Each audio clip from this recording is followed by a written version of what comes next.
Olá pessoal, seja bem-vindo ao Bioncast, o podcast oficial da Oblivion Company. E hoje nós estamos com uma pessoa muito especial, toda de roxa, que em homenagem a Oblivion veio lindamente com esse vestido roxo, que é especialista em comunicação e oratória. Vai dar um show pra gente aqui de como você utilizar a comunicação a seu favor, seja nos negócios, nos relacionamentos, na vida, né? Nós estou falando com a Évila Carreira, que de todos os atributos profissionais que ela tem, eu ainda descobri que é judoca, não, você é? Kung Fuista. Kung Fuista, né? Mas ela vai explicar um pouco mais sobre isso. O nosso podcast, ele começa agora e ele está dividido em 3 partes, em que nós vamos falar sobre transição de carreira, vamos falar sobre oratória, comunicação e também vamos falar sobre maternidade, sobre como é que a Évila consegue conciliar tudo isso com ser mãe, ser esposa, eu quero saber como é que você consegue. Vamos lá. Tá. E ponto. É isso que nós estamos começando, o podcast oficial da Oblivion Company, mas antes eu queria que você se inscrevesse para você receber as notificações todas as vezes que a gente subir um conteúdo novo. E aí você vai receber em primeira mão para você poder compartilhar com as pessoas e se tornar cada vez uma pessoa, um profissional melhor. Que esse é o nosso objetivo, levar conhecimento para educar as pessoas a se tornar pessoas melhores e assim passar adiante essa onda de comunicação, essa onda de ensinamento, essa onda de levar o conhecimento para que as pessoas de fato se tornem pessoas muito melhores do que elas eram ontem. E agora nós estamos no final de ano. O ano de 2023 agora está encerrando e não tem forma melhor de encerrar com a Évila Carreira. Essa mulher linda que nos presenteou em estar aqui com a gente hoje. Seja bem-vinda, Évila. Eu agradeço o convite e também estou super feliz de estar nesse ecossistema que compartilha conhecimento, que está focado em transformação, em inovação. Enfim, estou aqui à disposição para entregar o máximo que eu puder no tempo que me for concedido. Tá, o tempo a gente tem de sobra, vai depender da sua disponibilidade. A Évila é uma amiga de longa data. Conheci a Évila há 20 anos atrás. Não é bom falar em idade, em tempo, essas coisas, né? Eu acho que essas coisas a gente pula, né? Então tá tudo bem. Vamos pular essa parte. E ela tem ela passou por uma transição de carreira, né? Porque você é advogada, né, Évila? Exatamente. Eu costumo até me apresentar assim, Carlos. Eu sou a Évila Carreira, advogada por razão, educadora por paixão, palestrante e especialista em comunicação e oratória por missão de vida, exatamente por eu acreditar que é por meio da comunicação que deixamos o nosso legado no mundo. E sim, Carlos, eu fiz 2 casamentos profissionais. O primeiro foi com o direito e depois com a gestão. E de tanto ver problemas que nada tinham que ver com aspectos jurídicos, ou seja, problemas de cunho comportamental, que eu acabei mergulhando no universo da liderança e da comunicação. Isso que você está falando, eu já havia percebido isso, não com essa organização de pensamentos que você transmite, mas eu já tinha percebido isso na advocacia, porque eu também sou advogado, somos advogados contemporâneos, também não advogo mais. Passei por esse processo de migração de carreira, o meu foi doloroso. E o seu, como é que foi? O meu foi mais fluido, exatamente porque eu fiz um planejamento. Então, eu me dei 5 anos para poder fazer esse processo de transição e eu fui me estruturando à medida que os desafios vinham chegando, porque eu rodava 3 carreiras ao mesmo tempo. Então, era a carreira de advogada, a carreira de docente, porque eu era professora mesmo, de universidade e tal. E ainda as palestras e os treinamentos e os cursos de oratória. Então chegou uma fase que, de fato, foi bem difícil rodar as 3 carreiras ao mesmo tempo. Só que em 2018 eu falei, agora eu vou dar o foco total para poder fazer essa transição de uma maneira correta. Porque eu não podia jogar para o alto a advocacia. A advocacia me trazia retorno financeiro. E aí eu posso dizer com toda a convicção, é horrível você trabalhar em algo só pelo retorno financeiro. Você já não sentir o brilho nos olhos, o coração acelerado, mas de uma maneira gostosa, sabe? Aquela expectativa boa. E aí eu me vi, Carlos, sendo forçada a acelerar meu processo em nome da minha saúde mental, em nome do meu próprio sentido de vida, do meu próprio propósito de vida. E em 2021 nasceu o meu instituto, o Instituto Évila Carreira, que é focado em educação corporativa. Estudando sobre o tema para a gente poder conversar hoje, eu não tinha dimensão da importância de vários pontos que a gente vai tratar aqui hoje. Este primeiro ponto, que é a transição de carreira, que você falou, é um ponto muito importante, porque eu conheço várias pessoas que tiveram transição de carreira, e eu sou uma delas, você também. Se a gente perguntar para a equipe aqui, a gente vai ter testemunho de várias pessoas. O próprio Alisson, né, nosso companheiro aqui, também teve transição de carreira, também era advogado. Então, assim, o mudar de carreira parece algo trivial, acontece muito, mas as pessoas não comentam sobre isso. E é um voo, na minha visão, parece que é um voo meio solitário. Porque quando a gente, por exemplo, especialmente quem faz faculdade, fica naquele compromisso com a família, naquele compromisso social de dar certo naquela profissão que escolheu com 16 anos de idade. Perfeito. E que às vezes nem foi ele que escolheu, às vezes foram os pais que escolheram. Né? Então, esse assunto que as pessoas tratam muito pouco, eu acho que ele é muito importante a gente abordar. E o que você acha que no seu processo foi mais valioso? Quais são as habilidades que você tinha que ajudaram você a tomar essa decisão? No meu caso, por exemplo, eu não tive nenhuma habilidade. Eu fui em um movimento de falta de alternativa, eu fui migrando. Quando eu descobri, já não estava mais. Você me disse que planejou isso. Quais são essas habilidades que você acha que você tinha ou tem que ajudaram você nesse processo de migrar uma carreira, de fazer essa escolha e de programar isso, né? Porque você orquestrou essa mudança, né? Perfeito.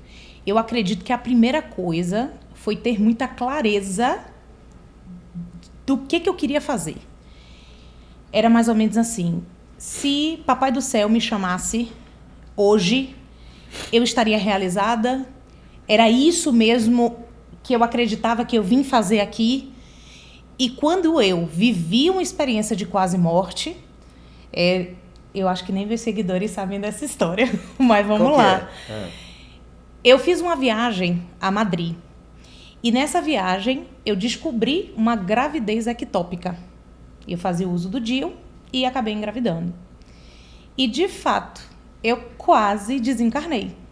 Então, eu quase me despedi do plano material.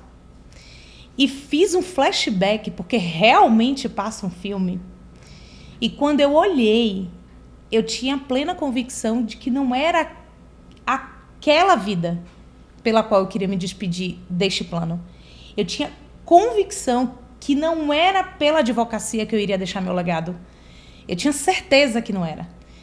E desde os 17 anos que eu dou aula, Carlos, desde os 17 anos que eu sou educadora, e eu sou apaixonada por isso. Isso é o que faz, de fato, eu acordar meu Ikigai, me faz acordar todos os dias com uma vontade de fazer a diferença no mundo. É esse aí, é o propósito. E eu entendi que a carreira de palestrante é uma educadora de multidões. Eu não preciso ficar numa sala de aula. Eu posso educar, levar conteúdo de qualidade para um universo de pessoas. Eu não preciso apenas me restringir à minha cidade. As redes sociais nos dão essa amplitude geográfica. E foi nesse movimento. Então, primeira coisa foi ter muita clareza de qual que seria o mecanismo pelo qual eu deixaria meu legado no mundo. E eu sabia que não era pela advocacia. Mas vale ressaltar uma coisa muito importante para quem vive processo de migração de carreira. Não descarte nenhum tipo de conhecimento. É muito comum, né, como eu mentoro pessoas que estão nesse processo, as pessoas disserem assim: eu não aguento mais a advocacia. Ou eu não aguento mais a medicina. Eu não aguento mais a engenharia. Eu quero mudar de uma vez por todas. É preciso entender que toda peça do quebra-cabeça é importante. É preciso entender que nada pode ficar de fora. Até um hobby que você tenha pode ser um elemento de diferenciação. Então, tudo isso você tem que trazer e integrar. Então, a segunda coisa seria isso. Não descarte nada. Por exemplo, o seu background como advogado te ajuda muito na gestão. Porque você sabe que algumas coisas Mesmo que a lei diga que pode, não vai agregar valor, não vai entregar com a mesma eficiência ou eficácia um serviço. Você descarta esse conhecimento? Não. Então, a primeira coisa que eu digo assim, no processo de imigração, não queira tomar abuso da carreira e falar assim, vou jogar tudo pro alto. Não faça isso. Isso, inclusive, é uma postura de ingratidão por uma base que você teve que te ajudou a ser quem você é. Isso que você está falando é a reprodução de um ensinamento que eu tive, que eu carrego para a vida, que é assim, ó, o que te trouxe até aqui não necessariamente pode te levar para outros níveis. Então, isso que você está dizendo ter escolhido uma profissão ou estar exercendo uma profissão te trouxe até aqui, seja grato por isso e utilize isso como um trampolim para novos passos, né, para novas possibilidades. Eu, por exemplo, jamais imaginei em sã consciência que um dia estaria gravando um podcast, mas eu tenho certeza que as minhas skills foram sendo construídas para que isso acontecesse. Perfeito. Né? E ter advogado contribuiu muito para isso, né? Ter participado de audiências contribuiu muito por isso. Ter passado pelo estresse das audiências contribuiu muito por isso, para ter controle emocional em situações de crise. Em situações de crise, elas têm no empreendedorismo todo dia. Né? Mas o que eu fico intrigado é que, por exemplo, no meu caso, a minha família, ela foi, entre aspas, ela foi ausente no sentido de não ter participado nem positiva nem negativamente no meu processo de imigração de carreira. Como foi no seu processo? Você teve apoio? A sua família interferiu? Perguntou se você estava doida? Seus amigos? Ai, porque, muito assim, boa essa pergunta. Porque você há de convir que a advocacia, o protocolo de um advogado, até as rotinas de um advogado, elas são completamente diferentes das rotinas que você tem hoje. Né? Elas se complementam, mas elas são diferentes. Né? Então, assim, eu imagino que em algum momento alguém deve ter chegado para você e falado assim, tentado roubar seu sonho. Né? Isso aconteceu? Muito, muito. E é engraçado que as maiores objeções vieram da própria família mesmo. Então, eu me recordo que em 2019, eu já explorando as redes sociais, já produzindo conteúdo, já fazendo live, enfim, já fazendo do jeito que tinha que fazer. E aí eu me recordo que numa reunião de família, a minha irmã, que não tinha a mínima noção do que eu estava fazendo, virou para mim: cara, você estudou 5 anos de direito para ser blogueira. Deixa que digam, que pensem, que falem. Né? Eu tinha muita clareza. Aliás, eu tenho muita clareza de onde que eu quero chegar, do que eu quero ser, de como que eu quero ser reconhecida. Então, isso me dá também muito gás. É uma coisa até que eu ensino para as pessoas.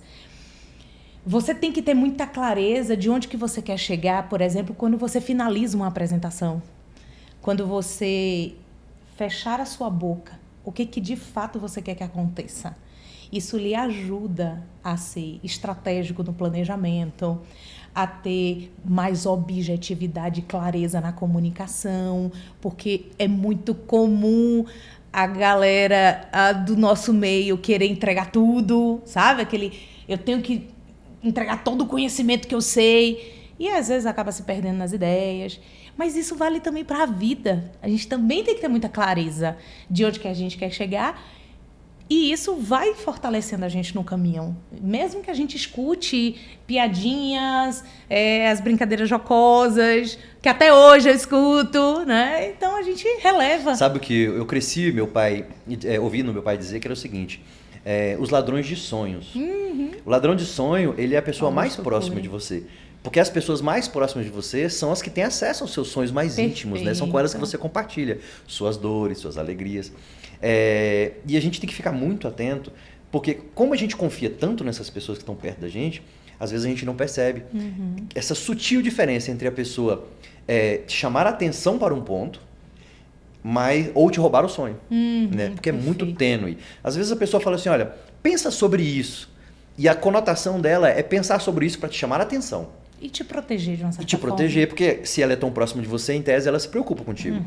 Mas já tem pense melhor sobre isso, no sentido, isso que você está fazendo é uma loucura. Né?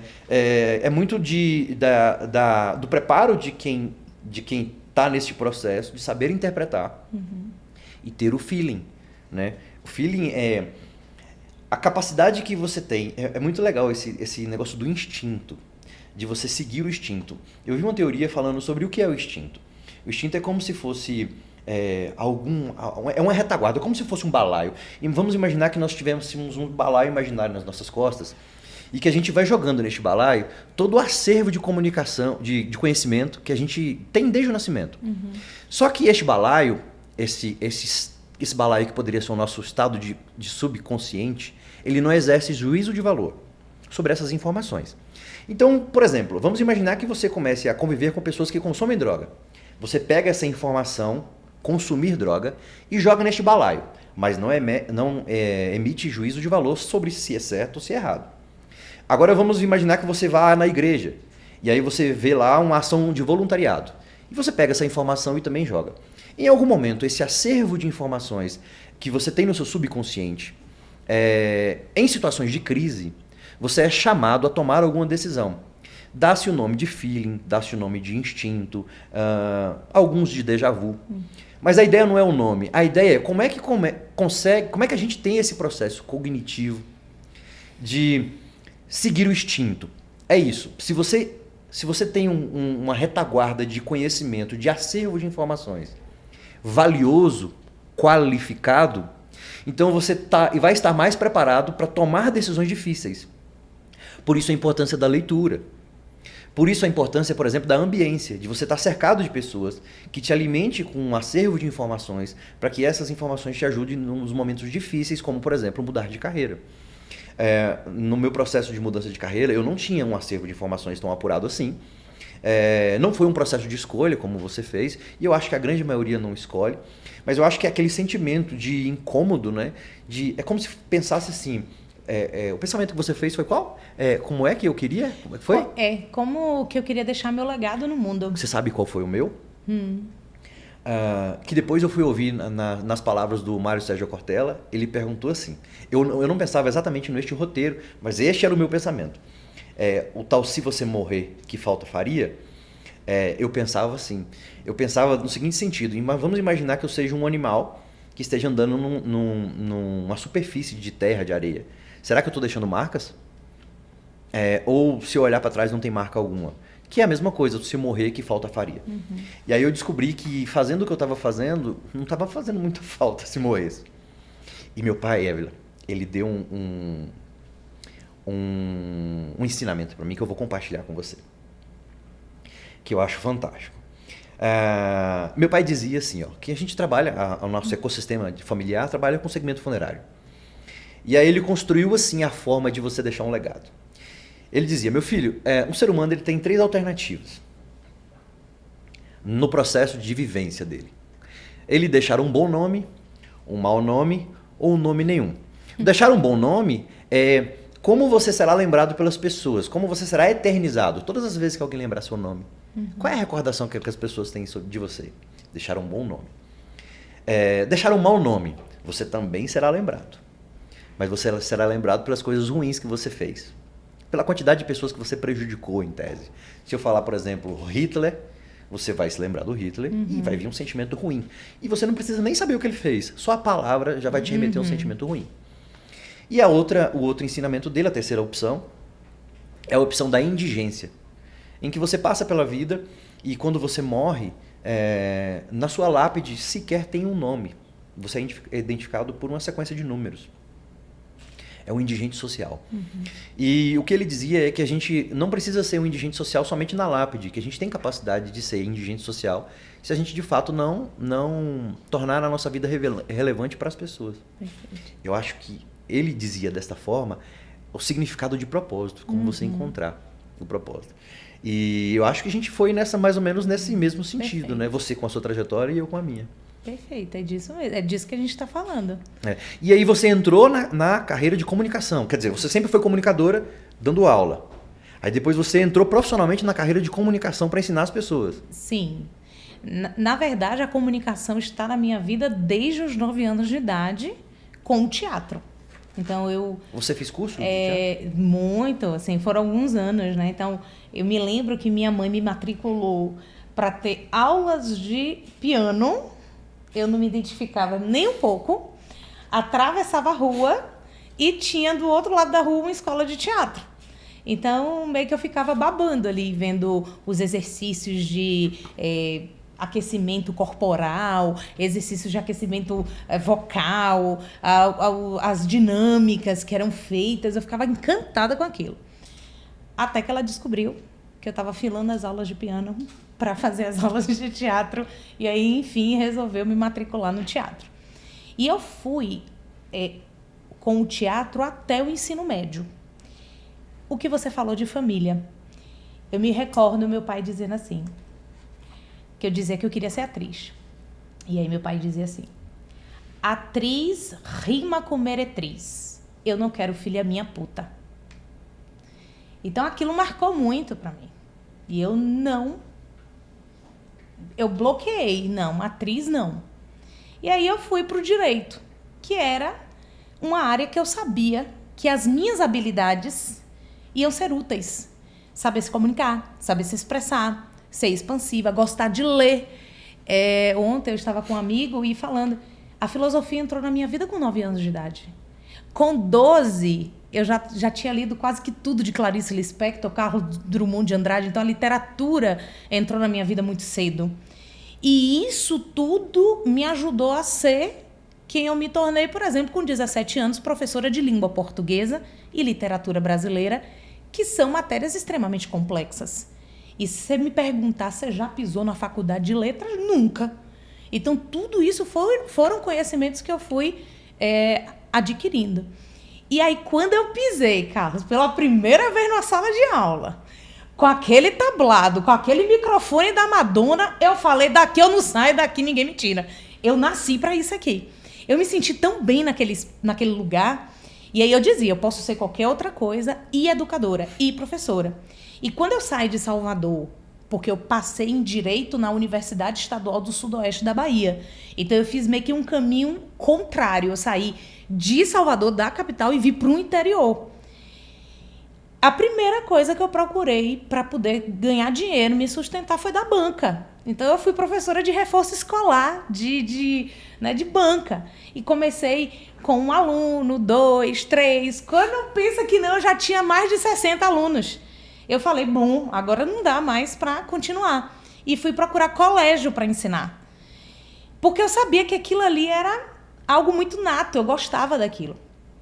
E aí eu me recordo que o meu primeiro emprego foi no Colégio Sacramentinas, um colégio altamente tradicional da cidade, e que no primeiro dia de aula eu tinha só 19 anos e fui dar aula para os alunos do 2º e do 3º ano do ensino médio. Eu tinha a idade dos alunos, praticamente. Quando eu cheguei na portaria... E num colégio extremamente rigoroso e tradicional. Exatamente. Aí quando eu cheguei, cadê a farda? Professor aqui usa farda? Aí ele, e você é professor? Eu sou. Era uma menina. Entrei, dei minha aula. Só que era isso, a minha aula era teatral, era um quê de espetáculo. Eu ensinava língua portuguesa com música, com técnicas de mnemônica, era um jeito diferente. Tanto que quando eu fui para a universidade, eu fui despedida. Me colocaram para fora, dizendo que os alunos tinham me achado teatral demais. Eu fui despedida porque os alunos avaliaram que eu não tinha perfil para ser professora universitária. E aquilo doeu muito, porque você não era um emprego. Era a ovelha negra. Não era um emprego, porque eu já estava empregada. Eu ensinava em todos os cursinhos preparatórios de concurso público. Eu ensinava nas Sacramentinas. Enfim, não era um emprego. É porque aquela pessoa falou para mim que eu talvez não tivesse capacidade de ser, que eu não acreditava que eu nasci para ser. E aí, é algo que eu falo muito, que você falou de ladrões de sonhos, né? As críticas, elas fazem parte da nossa vida. Toda crítica tem que ser ouvida. Toda crítica tem que ser ouvida. Mas ela tem que ser avaliada. Porque se a crítica proceder, se ela for procedente, se ela tiver sentido, escuta e aprende. É ato de humildade. Mas se uma crítica não tem sentido, porque foi isso que eu ouvi. Talvez você seja boa professora de cursinho, talvez você seja boa professora de ensino médio, mas não esteja pronta para ser uma professora universitária. E aí eu avaliei isso, eu ouvi com atenção e ponderei. Será que essa pessoa está certa? E eu cheguei à conclusão que não. Aí no ano seguinte, concorri à vaga, que ficou vacante, passei em primeiro lugar e fiquei na instituição por 17 anos. Então, é muito importante que a gente entenda que dentro do nosso processo de construção humana, não estou falando não só de carreira, as críticas, elas sempre são presentes. Cabe a nós saber o que fazer com elas. E aí veio isso, em 2011, então eu comecei, eu jogava, eu era docente e advogada, então sempre, minha carreira sempre foram com esse bate-bola, docência e advocacia. E aí, quando foi em 2011, então meu início de advocacia foi como? Advogando para tudo e para todos. O início não é meio assim? Sim, sim. Advogava para tudo e para todos. Sim. Uma coisa muito linda que aconteceu no meu início de carreira. Meus professores, nossos mestres, como que a gente deve honrar nossos mestres? Porque eles foram cruciais. Eles me indicavam alunos, eles me indicavam clientes. Os pais dos meus alunos me indicavam clientes. Quando pensa que não, olha, eu ganhando corpo na advocacia. Só que era assim, quem pagava a advocacia era a docência. Porque minha advocacia ainda não gerava renda suficiente. Aí eu fiz um curso, que você já deve ter ouvido falar. Empretec. É um curso do Sebrae. Sim, já ouvi falar. Que o Sebrae tem uma chancela de uma metodologia que é da ONU. Quando eu fiz esse curso, acabou. Foi um divisor de águas. Ele é uma imersão, assim, você passa 5 dias só focado em desenvolver comportamento empreendedor. Aí eu peguei tudo isso e levei para a advocacia. Foi aí que eu fiz MBA em gestão empresarial, na FGV. Depois eu me tornei professora de técnicas de comunicação na FGV. E foi aí que nasceu a palestrante. Foi aí que nasceu os cursos de oratória. Mas era como eu te falei, era a terceira opção. Não era nem a primeira nem a segunda, era a terceira opção. Mas quando eu vi que era aquilo ali que eu queria para a vida, porque, gente, é muito louca a vida que eu levo, em termos de carreira, Carlos. Eu sou paga, mas muito bem remunerada, para fazer algo que eu amo e que eu faria de graça. Eu chego nos lugares como palestrante, tem uma jacuzzi com mimos na cama, bilhetinhos, eu falo, gente, me belisca para ver se eu estou sonhando. Eu estive em Portugal em setembro, palestrando lá, juro que eu fazia assim, você está trabalhando, você está trabalhando. Porque eu estava vivendo tanta coisa linda a trabalho. Conheci agora Santa Catarina, era um sonho, conhecer Florianópolis. Estava lá, os 100 lugares que eu quero conhecer antes de morrer. É minha carreira que proporciona isso. Eu tenho uma cantora que eu sou apaixonada, Diana Krall. A mulher só vem no Brasil de caju em caju. Eu ia dar palestra no dia seguinte ao show dela. Imagine você ir com suas despesas pagas, com o hotel pago. Claro, só paguei o meu ingresso. Sim. Então, é algo acessível. Não acha, as pessoas têm que achar... Não, gente, tem que trabalhar também a mente por merecimento.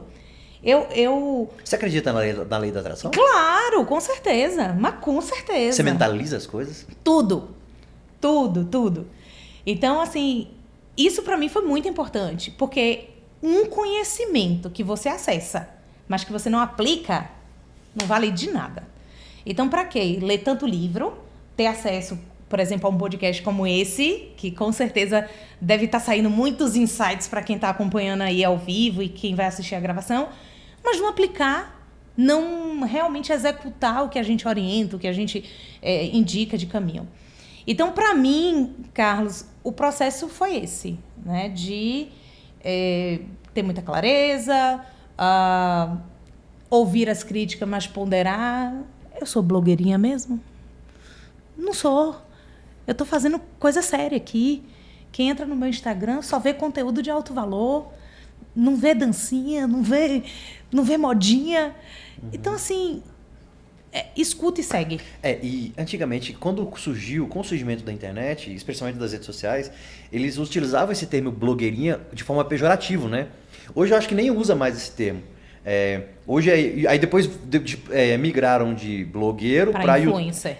Youtuber e influencer. Hoje é influencer, mas antes veio youtuber.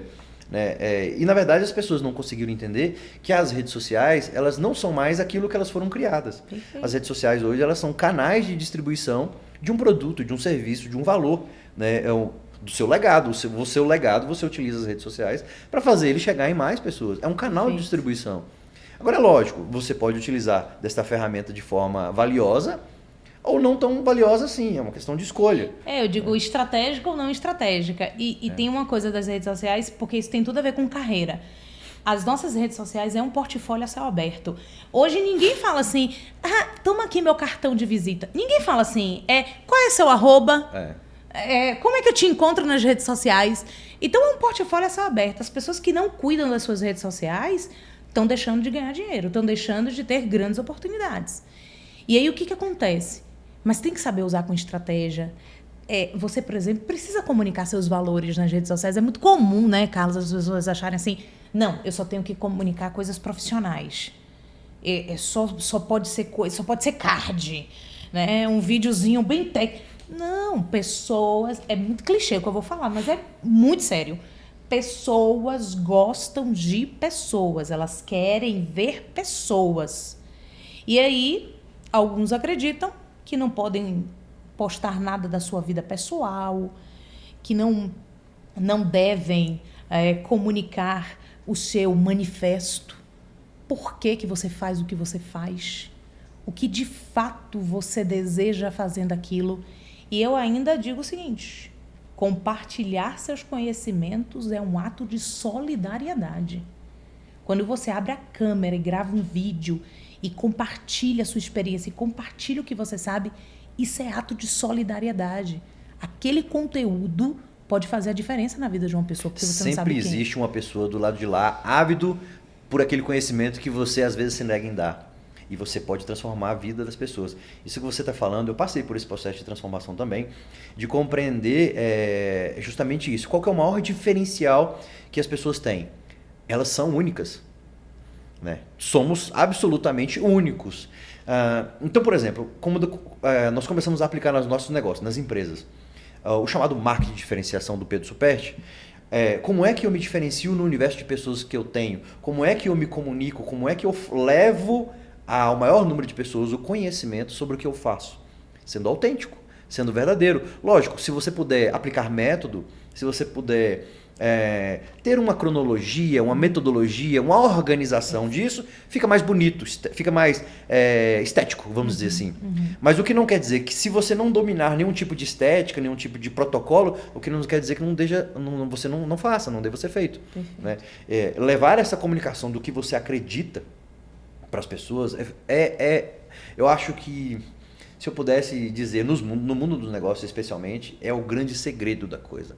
Né? Eu me lembro de um case, por exemplo, que nós estudamos num período de uma imersão em São Paulo, estudando o case do Nubank, e o case do Nubank era justamente isso. Ele pegou uma turma de pessoas, essa nova geração, a partir da sua fundação, que não se identificava com os grandes bancos. Mas por que eles não se identificavam? Não é com o caixa, o modelo do banco, se era bonito, se era feio.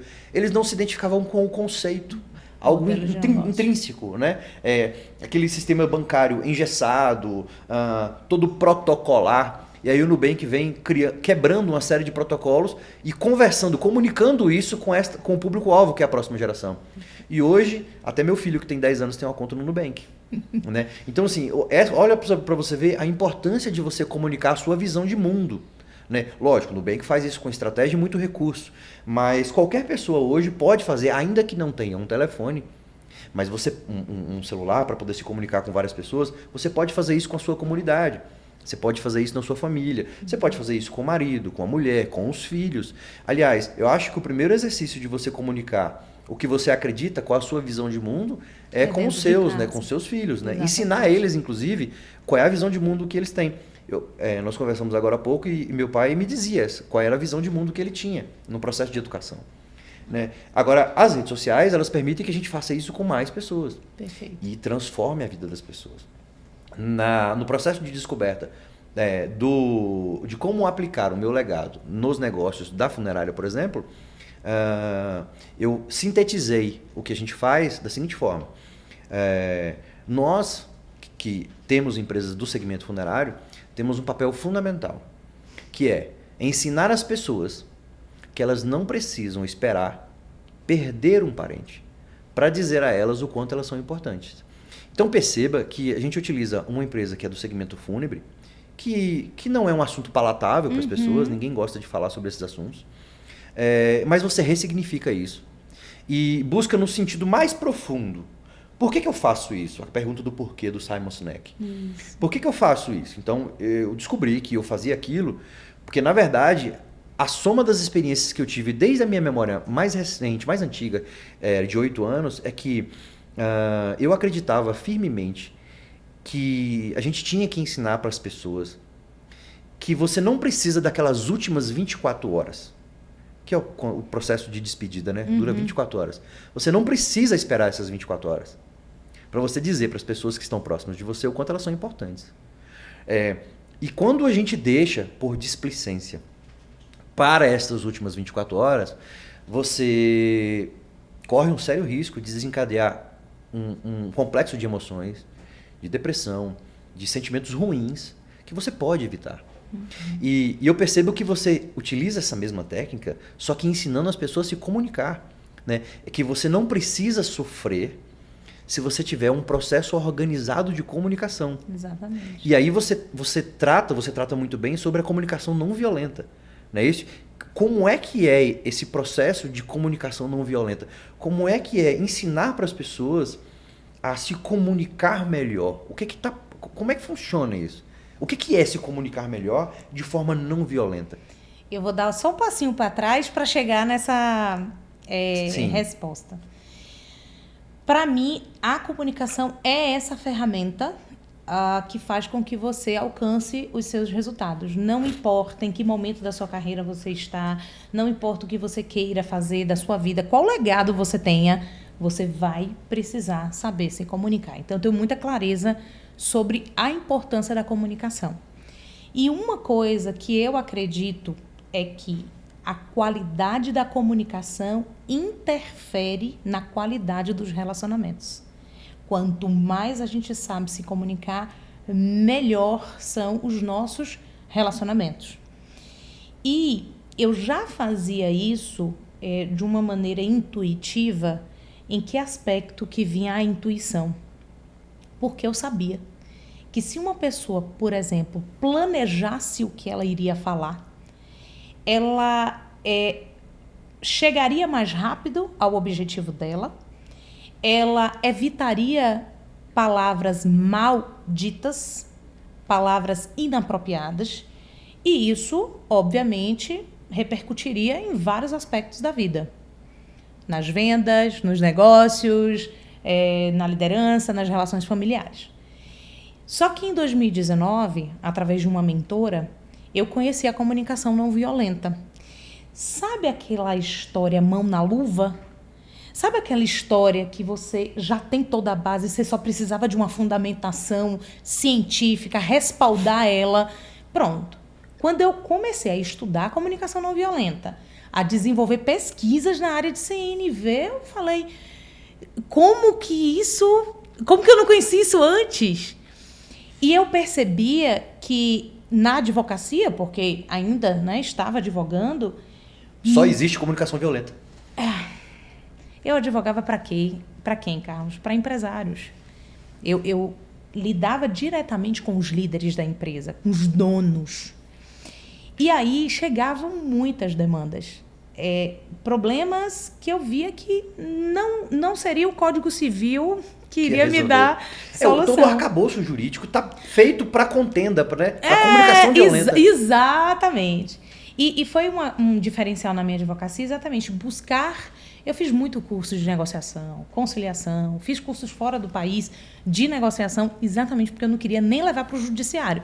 Tudo que eu tivesse alguma demanda, eu tentava, a preventiva, eu tentava resolver antes de que chegasse no judiciário. E aí eu comecei a perceber que nessa linha de prevenção, Quando eu orientava o meu cliente, que era o líder, o dono da empresa, a se comunicar de uma maneira mais empática, mais assertiva, menos violenta, menos agressiva, os resultados fluíam melhor. E aí eu percebia que era algo a mais e que estava fazendo diferença naquele sistema. Porque é uma coisa que eu falo muito, mude o líder e todo o sistema será beneficiado. Eu vejo muito líder contratar treinamento, palestra, só que ele não senta para ouvir. Ou o treinamento é para os colaboradores e não para ele. Só que a ideia é, toda mudança, ela vem do estratégico, ela vem de cima. Então, o líder é que tem que mudar primeiro, a comunicação dele é que tem que mudar, né? a visão dele. Inclusive, cultura organizacional só se implementa com comunicação. Eu tive a oportunidade de palestrar na JR Diesel, do querido Geraldo Rufino, e quando eu cheguei lá, os valores, eles estão em todos os lugares. Você entra, primeiro que é tudo muito limpo, tudo muito organizado, para quem trabalha, né, com desmanche, enfim. Então, os valores, eles estão em placas muito bem visíveis. E é uma cultura que foi implementada por meio de uma comunicação reiterada, de tanto se repetir, se internalizou. Só que tem muito líder que não sabe nem qual é a cultura que ele quer implementar. E aí entra também a comunicação não violenta. Em que sentido? O Marshall Rosenberg, que é o grande sistematizador da comunicação não violenta, ou simplesmente CNV, ele diz que por trás de todo comportamento existe uma necessidade. Líder que é líder tem que ser investigador de necessidade. Existe uma cultura de que eu julgo para depois eu avaliar o que precisa ser feito. Então, imaginemos que alguém bata a porta de uma maneira um pouco mais agressiva. A primeira coisa que vem, o primeiro gatilho que vem é o julgamento. Mal educado. Bateu a porta desse jeito. Deve estar estressado. Mas ninguém sabe o que está por trás daquele ato. E aí ele complementa. Todo ato violento é uma expressão trágica de uma necessidade não atendida. Então, todo ato de violência tem por trás uma necessidade que não está sendo atendida. É neste momento que o líder, ao invés de julgar, e líder leia-se pai, mãe, líder religioso, líder corporativo, todos aqueles que deliberadamente exercem cargo de liderança, porque você não precisa estar num cargo, escolher na vida. Não é um crachá, é a posição que a pessoa ocupa na vida. Exato, e liderança é escolha, eu escolho ser líder de minha família, eu escolho ser líder dentro da minha comunidade. E o líder, ele tem que ser esse investigador de necessidades, ele tem que ter a consciência de que antes de julgar, ele tem que muito mais que falar, ouvir e observar. Só aí é que vem o processo de empatia. Carlos, eu nunca me esqueço de uma audiência trabalhista. Eu sempre advoguei para o empregador.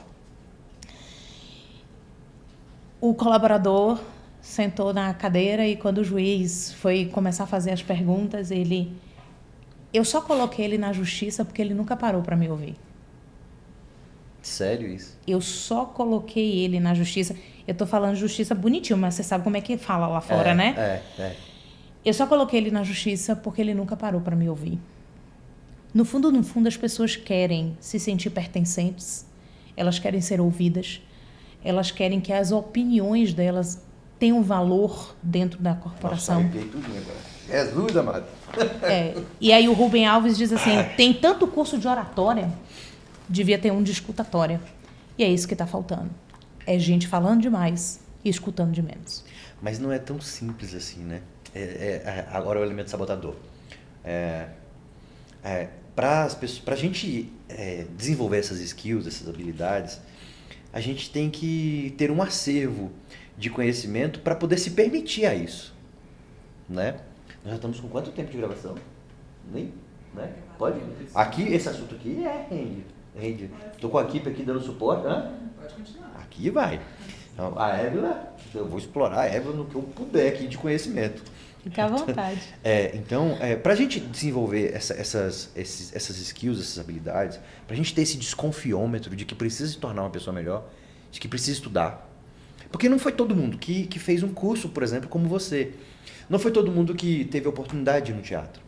Às vezes, algumas pessoas não tiveram algumas oportunidades na vida. E aí, essas pessoas que não tiveram essas oportunidades da vida, eles não têm uma retaguarda de conhecimento para eles desconfiarem que precisam fazer alguns ajustes. Né? Então, por exemplo, às vezes a gente vê no mundo corporativo, a gente vê excelentes negócios que não prosperam por conta de uma falta de habilidade mesmo do líder, do proprietário, ou de um gerente, de um administrador.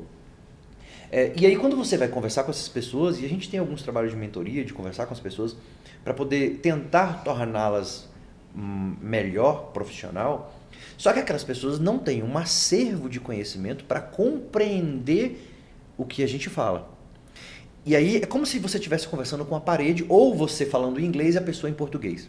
Não ocorre a comunicação, porque o destinatário, aquela pessoa que tem que tornar-se comunicador melhor, aquela pessoa que tem que se tornar um comunicador não violento, ela não consegue compreender, porque ela não tem a base para iniciar essa compreensão.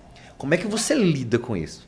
Porque, por exemplo, vamos imaginar, se você vier conversar comigo, eu tenho alguma base de conhecimento para compreender o que você está falando e chegar a insights valiosíssimos. Para falar assim, caramba, cara, como é que eu nunca pensei nisso antes? Como já aconteceu aqui agora, você falando. Mas algumas pessoas não têm essa base. Como é que você lida com isso? Como é que você prepara essas pessoas para... Porque é um acervo de informações complexo. Sim. Que pode ser simples, mas é complexo. Sim. Né? Como é que você lida com isso?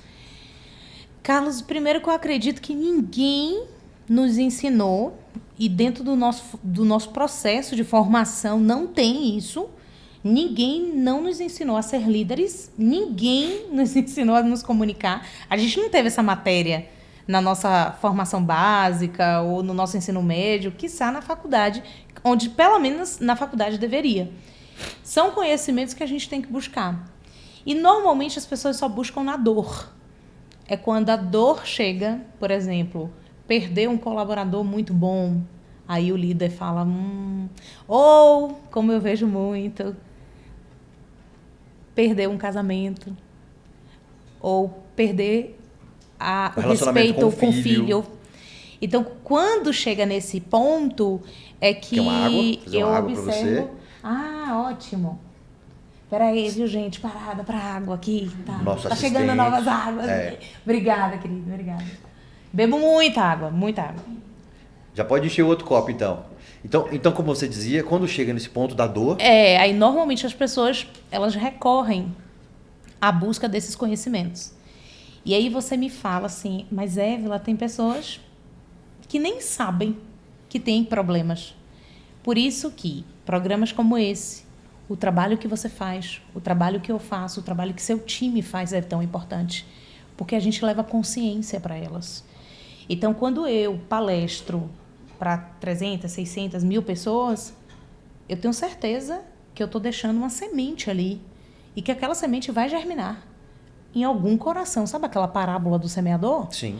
Vai ter terreno fértil ali. E não importa.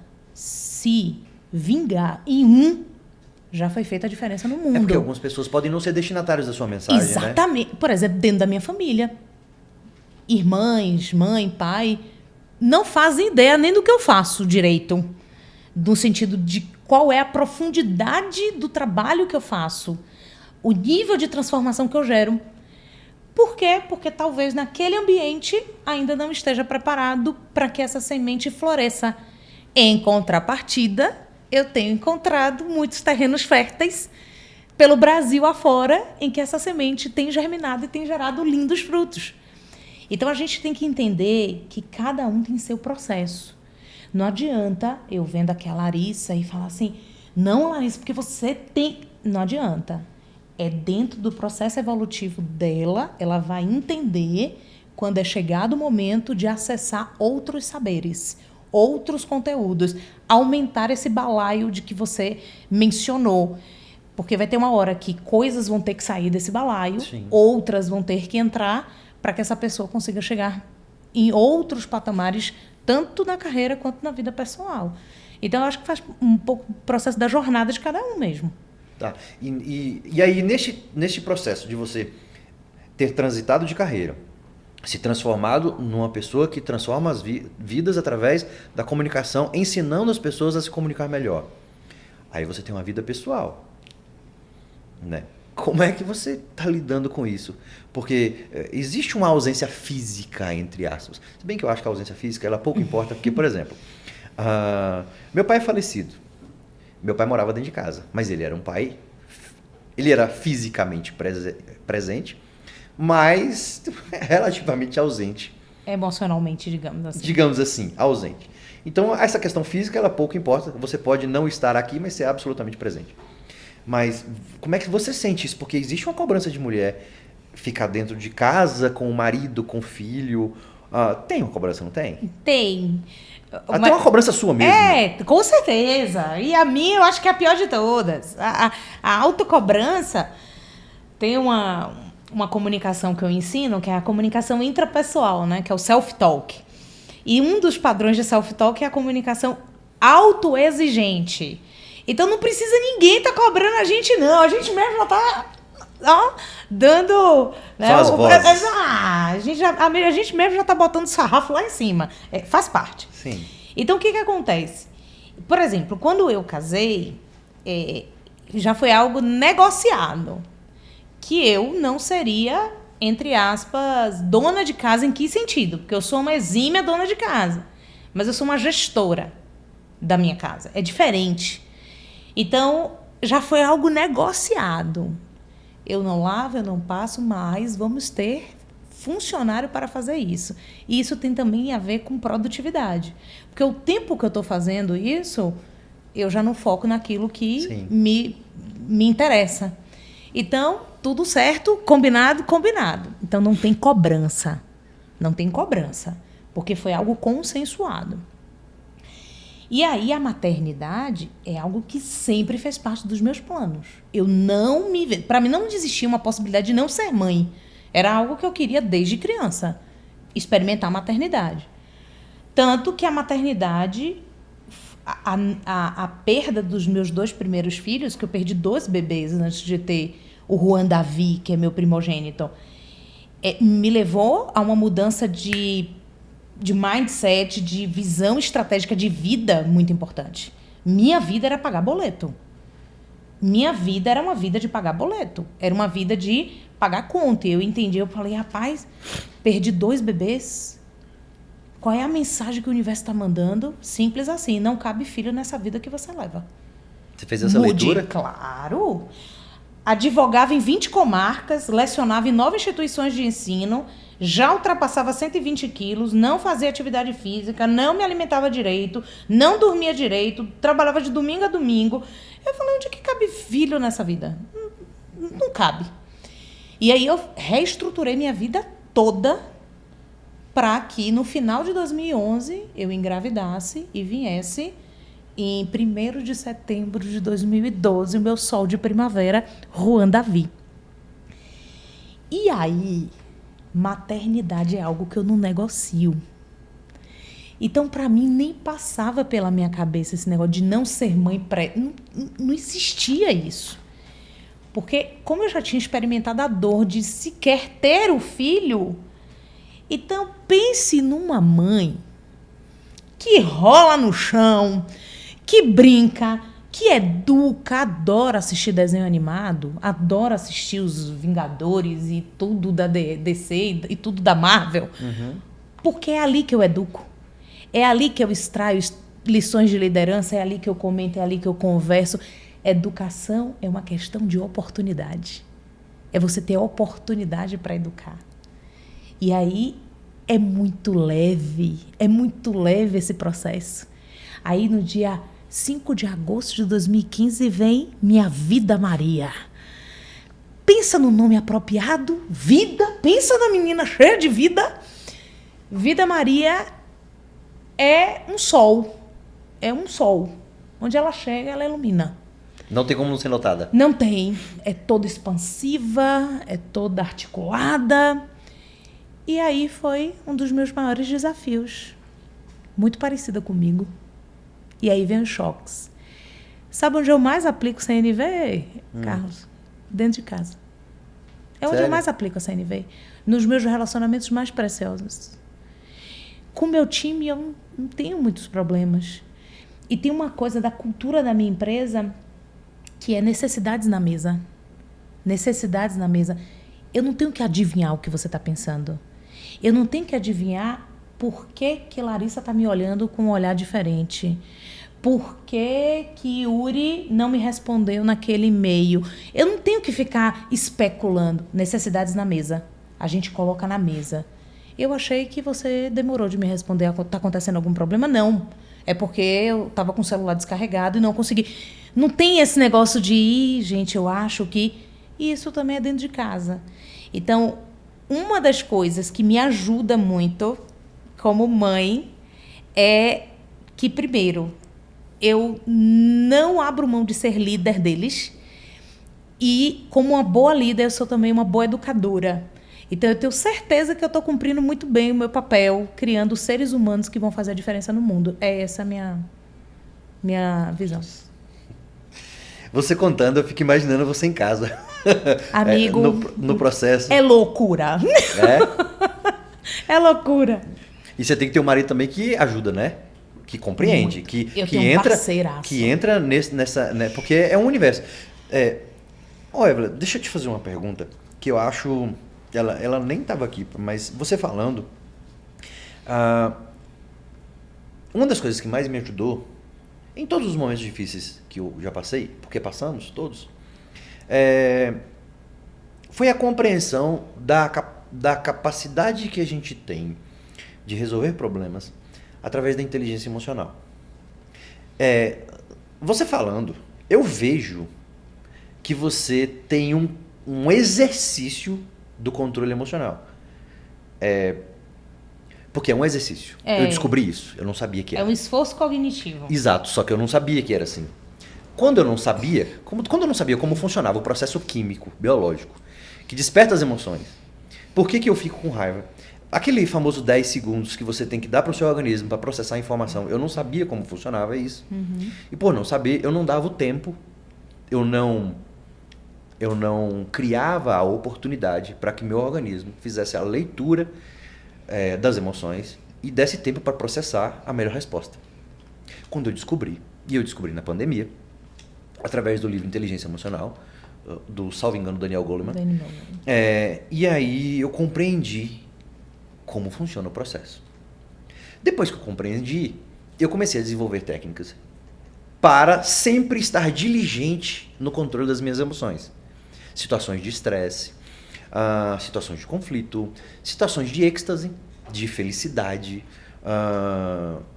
Enfim, eu consigo hoje, por exercício, ainda não está no método automático, mas por exercício eu consigo fazer essa leitura dessas situações e, na medida do possível, controlar elas a meu favor.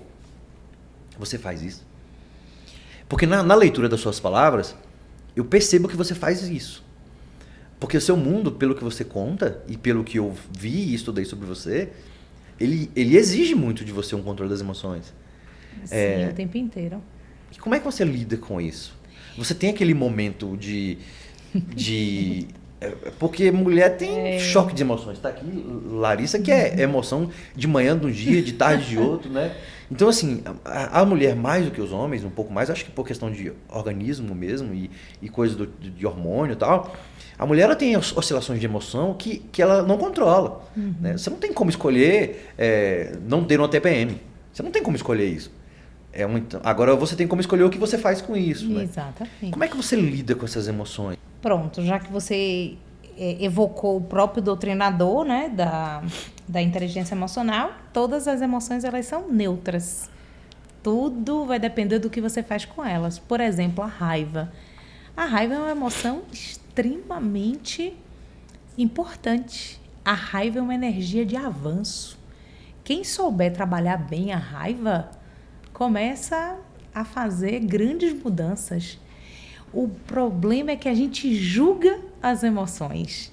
E quando a gente entra nesse campo do julgamento, a gente acaba tendo mais dificuldade para gerir.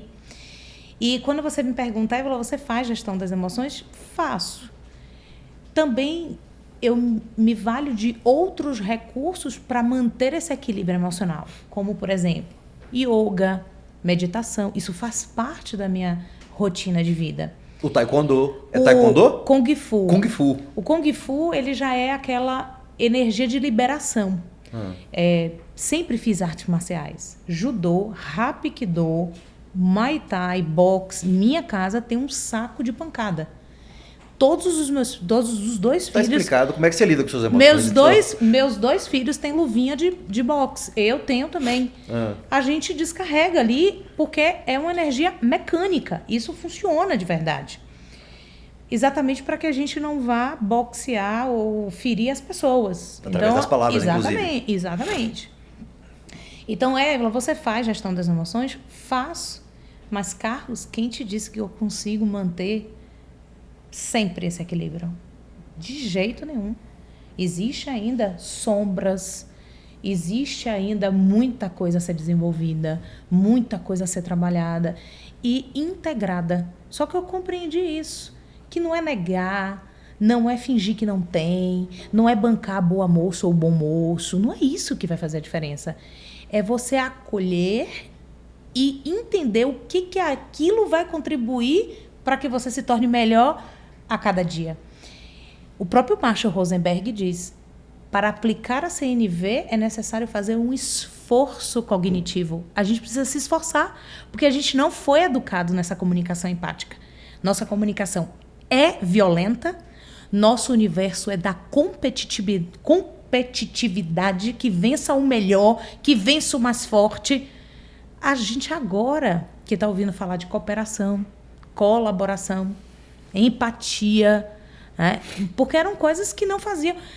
Quem aqui nunca ouviu do pai aquela expressão: se tomar pancada em casa, chegando aqui apanha novamente? Como é? Pedagogia da Havaiana. Eu escolhi não bater fisicamente. Eu escolhi não repreender meus filhos fisicamente. Eu não bato neles. Eu não chinelinho, não faço isso. É óbvio que eu sou julgada. Eu sou julgada, inclusive, por pessoas que convivem com a gente. Aí você me pergunta: Evelyn, você nunca perdeu as estribeiras? Você nunca teve um impulso de... Claro que sim! Seria hipocrisia de minha parte se eu dissesse que não. Mas a ideia é o esforço. É você se esforçar até ser fluido, até ser leve. Então é esse o caminho. É isso o caminho. Olha, eu... não sei vocês, mas eu estou, assim, surpreso positivamente. Eu sabia que conversar contigo seria assim, sabe? A Leissa me perguntou: você está nervoso de conversar, de fazer a gravação hoje? Eu falei para ela que não, mas eu tava. Né? É porque eu acredito muito no que você faz, sabe, Evelyn? E a leitura que eu faço eu acredito muito no quanto a gente pode ajudar as pessoas compartilhando as nossas experiências, nos humanizando, né? E você faz isso muito bem. Quando a gente demonstra para as pessoas que somos tão frágeis como qualquer pessoa e que, apesar dessa fragilidade, a gente consegue ter uma vida abundante, a gente consegue ter uma vida que vale a pena ser vivida, a gente consegue dar significado para as coisas, para o trabalho, para as relações e todo o resto. Quando a gente mostra dessa forma que você está fazendo, através da educação da palavra, da educação da comunicação, que tem jeito de sermos pessoas melhores, eu consigo ver as pessoas mudando através do impacto do que você faz. Por quê? Porque eu sou uma pessoa que fui impactada pela palavra. Eu fui muito ajudado através da palavra. Assim como você bebeu de várias fontes, eu também. E eu fui muito ajudado com pessoas que me orientaram, que disseram o caminho, que dedicaram tempo para mim. E aí eu dou parabéns para o que você está fazendo. Agradeço muito por você ter dedicado esse tempo, que é o seu bem mais precioso, o nosso bem mais precioso, ter dedicado esse tempo para poder compartilhar com o público em geral da Oblivion e todas as pessoas que vão ter a oportunidade de nos assistir, com essa sua humildade de dar o conhecimento assim, viu? Te dou meus parabéns. Em gratidão. Nome da nossa equipe, meu nome em nome da nossa equipe. Fico muito feliz por você ter vindo, né, ter dedicado esse dia de hoje especial para poder vir aqui no final de ano, que eu sei que você está curtindo a sua família.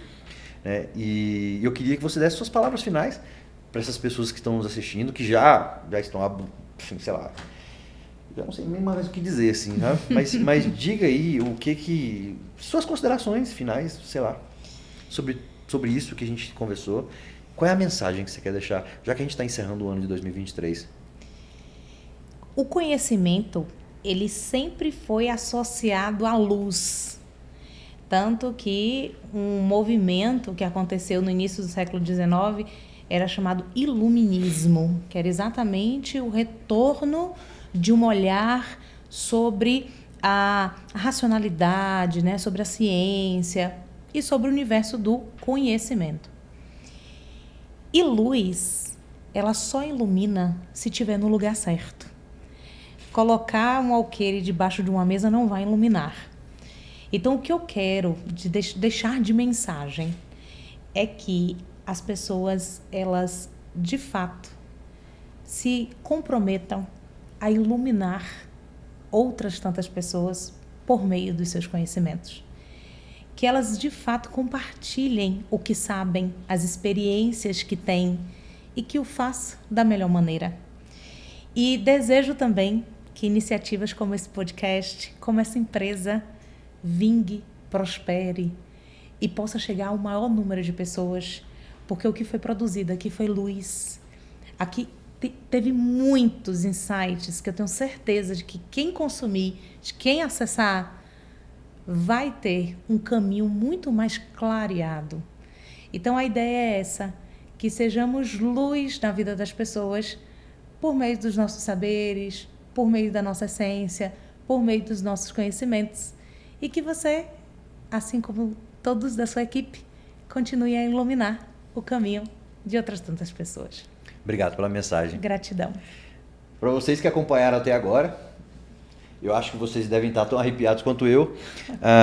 Eu tenho um último recado para deixar para vocês, é que em homenagem à Évila, que encheu o nosso conhecimento, enfim, foi tão humilde em nos tornar melhores hoje e agora do que éramos antes de começar esse episódio. Se inscrevam no canal. Esse episódio está disponível tanto no YouTube quanto no Spotify. Então você escreve e assina notificações para você ser comunicado todas as vezes que a gente postar um conteúdo com essa relevância, né? E compartilha com as pessoas que você acha que precisam deste conhecimento, que precisam ouvir o que foi falado aqui.